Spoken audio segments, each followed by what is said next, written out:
Hello guys, in this video I am going to show you how to enable daily reminders in the 10% application. But first I just want to mention, don't forget to subscribe to my channel, because at 10,000 subscribers I am going to show you my whole YouTube revenue statistics and growth strategy, as well as how to make money online. Let's jump into it.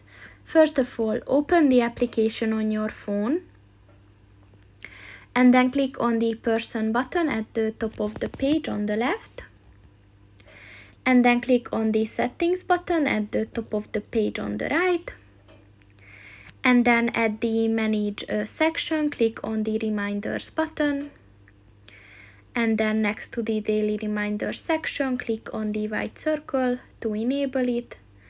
And once it turned red, this function is enabled, and you can actually set the time of the reminder. So just set to the time that you want to save. And that's pretty much it for this video, guys. See you in the next one. Goodbye.